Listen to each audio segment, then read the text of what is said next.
Hello everyone, कैसे हैं आप सब लोग। Welcome back to ICT virtual classroom Dehradun. मैं निखिल राणा, क्लास 8 का अपना मैथ्स का टॉपिक। आज आपका हिंदी का एक लेक्चर था, हिंदी का टॉपिक था। तो हिंदी की मैम किसी कारणवश नहीं आ पाई, तो आज हम अपना जो है मैथ्स में अपना कुछ रिवीजन करेंगे, या फिर जो हम टॉपिक हमारा चल रहा है उसको हम कंटिन्यू करेंगे। ठीक है, तो देखते हैं अभी कितने स्कूल लॉगिन है, उसके हिसाब से अगर कम है तो हम रिवीजन करेंगे अपने फर्स्ट चैप्टर का। एंड अगर आप पर्टिकुलर टाइम पे आ गए तो हम अपना सेकंड चैप्टर स्टार्ट कर देंगे जो हमने कल छोड़ दिया था। तो चलिए अपनी क्लास शुरू करते हैं। शुरू करने से पहले हमेशा की तरह थॉट ऑफ द डे लेके चलते हैं। तो आज का थॉट ऑफ द डे है बच्चों, आप में वो सब कुछ है, आप में वो सब कुछ है जो आपको आप बनाती है। तो खुद पर भरोसा रखें और आगे बढ़ते रहें। जी हाँ, आप में वो सब कुछ है, आपके अंदर वो आप कभी भी अपने अंदर ये मत मानिए कि मेरे अंदर कमी है। आपके अंदर सब कुछ है, आप वो सब कर सकते हो जो दूसरा कर सकता है। ठीक है, तो कभी भी आप जो है सेल्फ डिमोटिवेट ना हो, सेल्फ मोटिवेटेड रहें, सेल्फ डिसिप्लिन रहें और दूसरों पे डिपेंडेंट कम रहें। अपने पे रखें कि yes I can do it, मैं वो चीज कर सकता हूं, और वही आपको आप बनाते और आपको और बेहतर बनाती है। तो चलिए अपनी क्लास शुरू करते हैं एंड चलते हैं स्मार्ट बोर्ड की तरफ। चलिए, तो फिलहाल जब तक हम अपना सेकंड चैप्टर सेकंड पीरियड में अपना, इसके बाद थर्ड पीरियड में अपना चैप्टर स्टार्ट करेंगे, तो उसी में हम बढ़ेंगे अपने इस चैप्टर की ओर। फिलहाल हम कर लेते हैं अपना क्या, फिलहाल कर लेते हैं हम अपना रिवीजन। फिलहाल कर लेते हैं हम अपना क्या, रिवीजन। तो मैं कुछ क्वेश्चन आपको दूंगा, उसको आपको करने हैं। ठीक है, तो इसको हमें कैसे करेंगे तो आप बताओ। सेकंड पीरियड जब हमारा मैथ्स का अपना एक्चुअल पीरियड होगा, तो उसमें जो है हम अपना जो कल हम सेकंड चैप्टर पढ़ रहे थे उसको ही कंटिन्यू करेंगे। अभी हम थोड़ा रिवीजन करेंगे कि जो हमने पहले पढ़ा है उसका रिवीजन कर लेते हैं कि कितना कितना आपको आया है। ठीक है, कितना कितना हम लोगों ने किया है। तो चलिए क्वेश्चन फिर से आपको मैं दे देता हूं जरा चेक करने के लिए।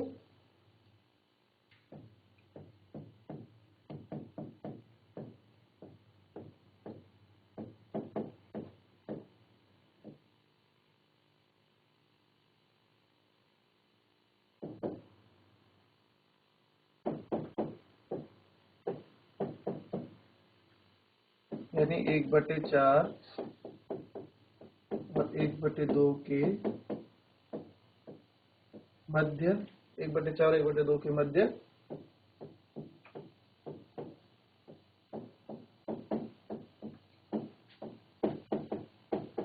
परिमेय संख्या ज्ञात करें।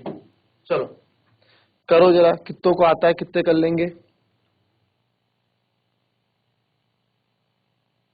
चलिए, आया किसी का आंसर।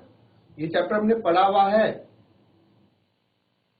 ये चैप्टर पढ़ा हुआ है बच्चों, इसलिए आप लोगों को रिवीजन करा रहा हूं। अभी केवल जो हमने चैप्टर नंबर 2 स्टार्ट किया है वो अभी सेकंड पीरियड में स्टार्ट करेंगे, इसके बाद वाले पीरियड में।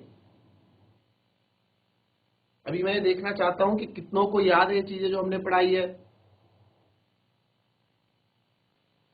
चलिए मैं बता देता हूं, देख लीजिए, आप देख लो कैसे करना है। इस क्वेश्चन में बच्चों हमें क्या करना होता था, आप लोग को याद नहीं है। आप लोग क्यों इतना, जब समझ में नहीं आता तो पूछते क्यों नहीं हो। ठीक है, इसमें देखो हमें 1/4 और 1/2 के मध्य एक हमें क्या बताना है, परिमेय संख्या ज्ञात करनी है। अब मैंने आपको बताया है कि हम परिमेय संख्या तब तक ज्ञात नहीं कर सकते। अब देखो जैसे फॉर एग्जांपल मैं आपको लूंगा 4 और 7 के बीच नंबर बताओ। 4 भी एक परिमेय संख्या है। 4 is also a rational number, क्यों, क्योंकि 4 को मैं 4/1 लिख सकता हूँ। 7 is also a rational number, 7/1 लिख सकता हूँ। तो ये भी एक रैशनल नंबर है, ये भी एक परिमेय संख्या है।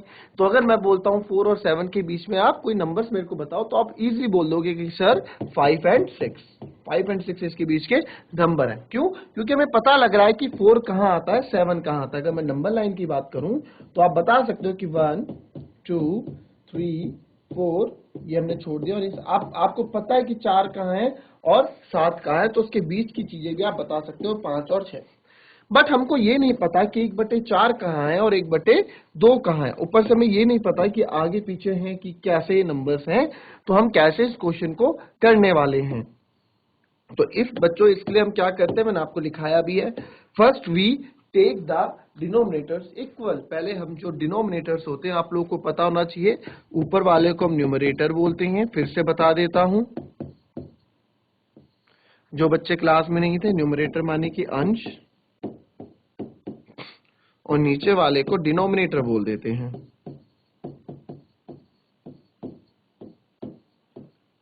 यानी कि हर। ठीक है, ऊपर वाले को डिनोमिनेटर बोल देते हैं, नीचे वाले को डिनोमिनेटर बोल देते हैं, अंश और हर। ठीक है, यहाँ तो अब हम क्या करते हैं, जो डिनोमिनेटर होता है, यानी जो डिनोमिनेटर होता है, जो हर होता है, इसको इक्वल करना होता है। और इसको इक्वल करने के लिए हम किसका यूज करते हैं? एलसीएम का। ठीक है, एलसीएम का यूज करते हैं। बट एलसीएम का यूज कब होता है? जब बड़े बड़े नंबर्स होते हैं। कब होता है? जब बड़े बड़े नंबर्स हो, 2/25, 2 या फिर 1/14, जो बड़े बड़े नंबर्स हो। जब ये छोटे छोटे नंबर्स हैं तो यहाँ पे एलसीएम बहुत इजीली आ जाता है। कैसे? यहाँ पे एलसीएम का आने का तरीका क्या है कि आप यहाँ पे इसकी गुणा कर दो इधर इंटू 4, और इसकी गुणा कर दो इधर इंटू 2। तो ये हम ऐसा कर देते हैं। ठीक है, हम आपस में इधर उधर मल्टीप्लाई कर, तो इधर क्या, तो ऊपर भी इंटू 2 करेंगे और ऊपर भी इंटू 4 करेंगे। ठीक है, ऐसे करेंगे। तो अब जो हमारे पास फाइनल नंबर बन के आएगा वो आएगा 2/8, और ये आएगा 4/8। तो अब मैं 2/8 और 4/8 के बीच में आराम से एक नंबर लिख सकता हूं। आप इसको नेग्लेक्ट कर लो चाहे। अब तो 8/8 है, अब तो डिनोमिनेटर में 8/8 है ना। अब तो कोई दिक्कत नहीं है, दोनों का डिनोमिनेटर 8 है, तो मेरे को कोई दिक्कत नहीं हो। नीचे दोनों के डिनोमिनेटर 8 है, तो इसके बीच में मैं लिख सकता हूँ एक नंबर। सर ये किसके बीच में एक नंबर है? 3/8। ठीक है, तो ये इसका आंसर होगा। ये पहले भी आपको ये चीजें समझाई हुई है। चलिए कॉपी कर लिए। चलिए दूसरा क्वेश्चन दो। लिख लिया सबने तो हाथ खड़ा करें। Find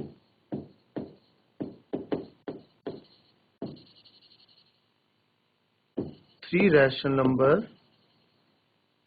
between 2/3 and 4/5। यानी कि 2/3 और 4/5 के मध्य परिमेय संख्या ज्ञात करें।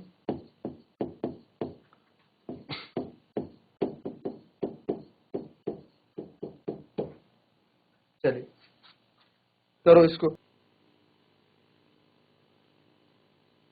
किसी का आंसर है तो हाथ खड़ा करें। बेटा आया किसी का आंसर? चलिए इसको देखते हैं कैसे हमें इस क्वेश्चन को करना है। कोई और बच्चा है जो आंसर देना चाहता है? चलिए देखेंगे कैसे इस क्वेश्चन को हमें करना है। अब देखो यहाँ पे हमें 2/3 और 4/5 के बीच में परिमेय संख्या निकालनी थी। अब 2/3 और 4/5 के बीच में परिमेय संख्या में निकालनी है, तो आपने एक चीज नोट करी होगी कि यहाँ पे यहाँ डिनोमिनेटर अलग है, यहाँ का डिनोमिनेटर भी अलग है ना। दोनों जगह के हर अलग हैं। जैसे कि इससे पहले वाले क्वेश्चन में थे कि यहाँ 2 था और यहाँ 4 था। दोनों जगह हमारे जो डिनोमिनेटर है यानी कि हर हैं वो अलग हैं। तो इनको सेम करने के लिए हम क्या करते हैं? इनको सेम करने के लिए आपस में इसकी मल्टीप्लाई मैं इधर कर दूंगा और इस 5 की मल्टीप्लाई मैं इधर कर दूंगा, ऊपर नीचे दोनों जगह, है ना।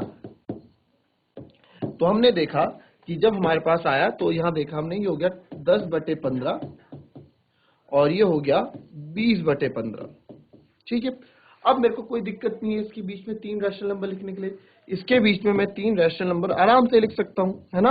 क्यों? क्योंकि सर अब तो 15 आ गया है, अब तो 15 बीच में आ गया है, तो 15 बीच में जो ये आ गया 15 नीचे हर में, तो इसको हम नेग्लेक्ट कर सकते हैं क्योंकि दोनों के डिनोमिनेटर 15 है। तो इसको हम एक बार के लिए इग्नोर भी कर सकते हैं। 10 के बाद आप लिख दो 11/15, फिर 12/15 और एक 15 या 15/15 लिख दो, या 14/15 लिख दो, या 17/15। 3 ही तो लिखने हैं, कोई से भी लिख दो। तो ये 3 हमारे आंसर, कोई से भी 3 आप लिख सकते हैं। मैंने ये 3 लिख दिए, तो ये 3 हमारे आंसर हो जाएंगे। अभी इसके ना बहुत सारे टाइप आते हैं, वो भी आपको बताया जाएगा, अभी वो भी आपको समझाऊंगा मैं यहाँ से। अभी हमारा जो इसके बाद दूसरा पीरियड स्टार्ट होगा उसमें तो हम खैर सेकंड चैप्टर पढ़ेंगे। ये तो रिवीजन क्लास चल रही है आपकी, जो हमने पहले पढ़ाया था। बार बार बोल रहा हूँ, ये रिवीजन क्लास चल रही है। जो हमने पहले पढ़ा था उसका रिवीजन कर रहे हैं कि कितना आप लोगों को याद है। ठीक है, तो अभी मैं मोटे तौर पे बिल्कुल सीधे बता रहा हूं और इसको नोट कर लीजिए। तो इसका एक क्वेश्चन और करेंगे।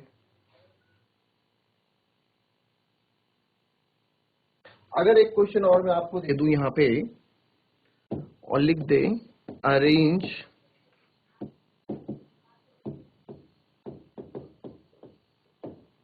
The rational number in ascending order. Ascending order मतलब समझते हो ना? असेंडिंग ऑर्डर मतलब समझते हो, नहीं समझते हो? इंग्लिश तो देखो, इंग्लिश से घबराना नहीं है, क्योंकि इंग्लिश तो सब्जेक्ट भी आपके पास, और आगे जाके हमें इंग्लिश में काफी कुछ करना भी है ना, काफी चीजें आगे भी करते हैं। तो डिसेंडिंग असेंडिंग ऑर्डर होता है बच्चों आरोही क्रम में, ठीक है, यानी बढ़ते हुए क्रम में। ठीक है, आरोही क्रम में हमको जो रैशनल नंबर है उनको आपको आरोही क्रम में अरेंज करना है, आरोही क्रम में आपको दिखाना है। तो वो है -3/8, 7/-12, और फिर है हमारे पास -11/18। कैसे करेंगे इस क्वेश्चन को आप? इसको बढ़ते हुए क्रम में आपको लगाना है, बढ़ते हुए क्रम में, ठीक है, आरोही क्रम।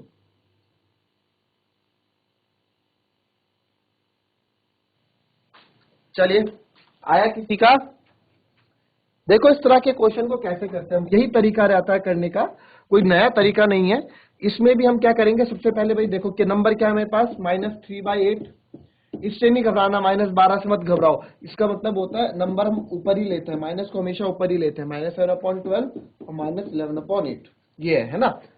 अब क्या करना है, 18 सॉरी, यहाँ पे भी सब जगह पे देखो, परिमेय संख्याओं में ना, रैशनल नंबर में सारी कहानियां होती हैं आपकी, कैसी सारी कहानियां हमारी होती है डिनोमिनेटर से स्टार्ट, यानी कि जितने भी हर हैं उनको इक्वल कर दो। तो इन हर को इक्वल करने के लिए मैं एलसीएम करूंगा। अब देखो बड़े नंबर दिख रहे हैं, अब यहां मेरे को एलसीएम करना पड़ेगा, तो इन तीनों का एलसीएम लेंगे।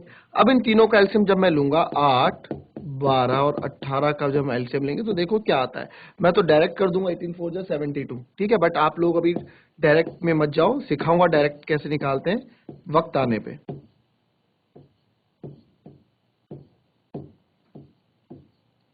और ये जाएगा 3 1 जा 3, 3 3 जा 3, 3 3 जा 6, 2 जा 12, 2 24, ठीक है, एक 3 और आएगा भी, उसको हम 8, 12 और 18, यहां से अब पूरा आ जाएगा, ठीक है। एलसीएम आता है ना लेना, 2 4 जा 8, 2 6 जा 12, 2 9 जा 18, फिर 2 2 जा 4, 2 3 जा 6 9, फिर 2 आपका आ गया 1 3 9, फिर 3 3 1 जा 3, 3 3 जा 9, और फिर 3 1 1, ठीक है। तो ये आ गया 3 3 जा 9, 2 जा 18, 18 2 जा 36, 36 2 जा 72। तो ये हमारा जो एलसीएम आ गया बच्चों उसका 72 आ गया, ठीक है, 72 मेरा एलसीएम आ गया। अब 72 जब एलसीएम आया तो सर इस एलसीएम को हम क्या करते हैं, इस एलसीएम को हम सबको 72 बनाते हैं। तो इसको 72 बनाने के लिए मुझे 9 से मल्टीप्लाई करना पड़ेगा, ठीक है, 8 9 जा 72, तो ऊपर भी 9 से मल्टीप्लाई करेंगे तो -3 × 9, यहाँ थोड़ी जगह कम पड़ गई। फिर दूसरा है हमारे पास -12 में कितनी बार आता है 72, 6 बार, 12 6 जा 72, ठीक है।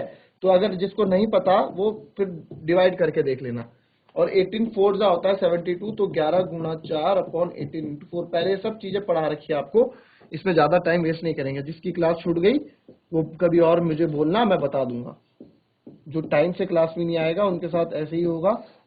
11 4 जा माइनस का 44/72। अब यहाँ पे 72 को हम नेग्लेक्ट कर सकते हैं, नेग्लेक्ट कर सकते हैं ना, नेग्लेक्ट मतलब इसको इग्नोर कर लो क्योंकि सब प्लेस 72 है।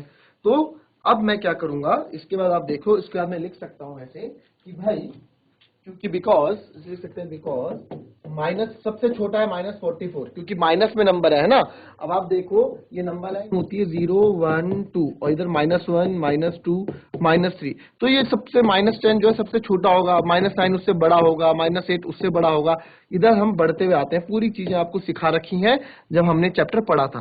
तो -44, ठीक है, फिर ये ये छोटा आपका -42 से, और उसके बाद सबसे बड़ा आपका -27 है, ऐसा है ना हमारे पास। तो देयरफॉर मैं लिख सकता हूं कि -44/72 और -42/72 और माइनस, ये हमने ऐसे कर दिए। बट हमसे क्वेश्चन में तो ये थोड़ा ना पूछा था, हमसे क्वेश्चन में पूछा था कि भाई इन नंबर का बताओ, इन नंबरों का। तो आपको पता होना चाहिए कि भाई जो हमारा -44/72 है वो किससे बना था, वो बना था सर इससे। तो यहां आप लिखोगे सबसे लास्ट वाला, दैट इज -11/18, ठीक है, -11/18, फिर आप लिखोगे ये था 7/12 वाला माइनस, और ये लास्ट में हमारा जो था ये था हमारा -3/8 वाला। तो ये हमारा फाइनल आंसर हो गया। हमने इसको असेंडिंग ऑर्डर में या आरोही क्रम में हमने इसको बता दिया। ठीक है, तो इस तरह से इस क्वेश्चन को हमें करना है। ये तो थी बच्चों हमारी रिवीजन क्लास। अभी 5-10 मिनट बाद थोड़ा आप रेस्ट लीजिए, हम भी रेस्ट लेते हैं, और 5-10 मिनट बाद हम थोड़ा अपना सेकंड चैप्टर जो हमारा कल से सेकंड चैप्टर हमारा चल ही रहा है ना, उसको हम पढ़ेंगे। ये तो आपका हिंदी का पीरियड था, हिंदी वाली मैडम आज आई नहीं किसी कारणवश, तो इसलिए हमने रिवीजन क्लास ले ली इस चीज की। बट हम अपना जो मैथ्स का जो हमारा टॉपिक है उसे हम कंटिन्यू करेंगे, second chapter, most important chapter of the mathematics. तो आप जो हमने कल पढ़ा था उसी को हम आज आगे कंटिन्यू करेंगे इसके बाद वाले पीरियड में। तो थोड़ा 5 मिनट का गैप लेते हैं और उसके बाद फिर से मिलते हैं यहीं पे आप लोगों से। ठीक है, तो चलिए आज की क्लास, अभी की क्लास यहीं समाप्त करते हैं। Thank you.